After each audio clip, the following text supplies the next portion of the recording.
Today, let us start breathing and exchange of gases. The new topic after digestion and absorption, human respiratory system. From food that we take, we get energy for our daily activities. What is happening with that of the end products of the food? Suppose if you take the glucose molecule, by breaking down of the glucose molecule with the help of oxygen, we get ATP means energy, and the end products are carbon dioxide and water. Here, carbon dioxide must be eliminated from our body. So, how this process, intake of oxygen into the body and elimination of CO2 outside of the body, occur in our daily life. So, this exchange of O2 and CO2 by the cells of our body is called breathing. It is intake of fresh air from outside and removal of CO2 from our body into the atmosphere. Respiration is the process where the food is oxidized, the glucose is oxidized, resulting in the formation of CO2, H2O and energy. CO2, carbon dioxide, water and energy. Now, actually breathing means inhale. That means breathe in. It is the process called inspiration, and exhale or breathe out is called expiration. So, breathing involves two steps: inspiration and expiration. Breathe in and breathe out.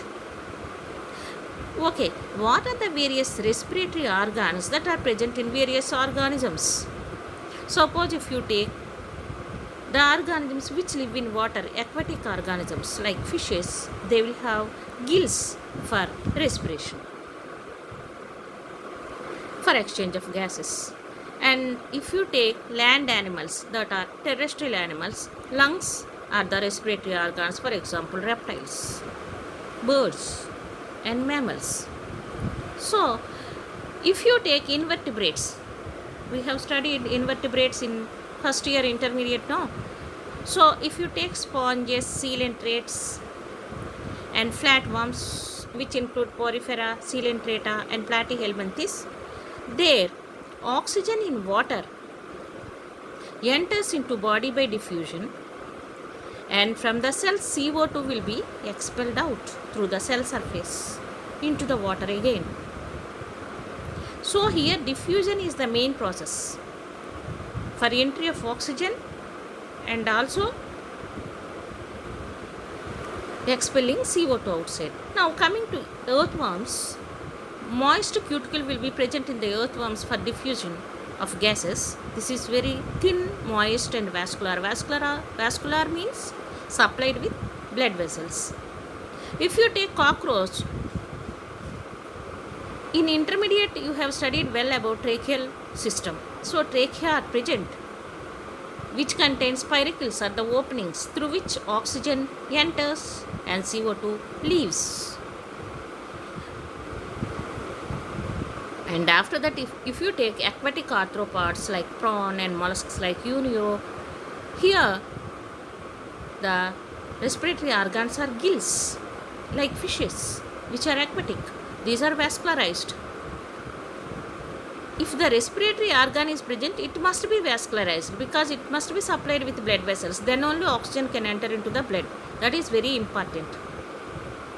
Now, coming to vertebrates, in fishes, gills like cartilaginous and bony fishes also they contain gills, and amphibians like frogs, they show dual mode of life both in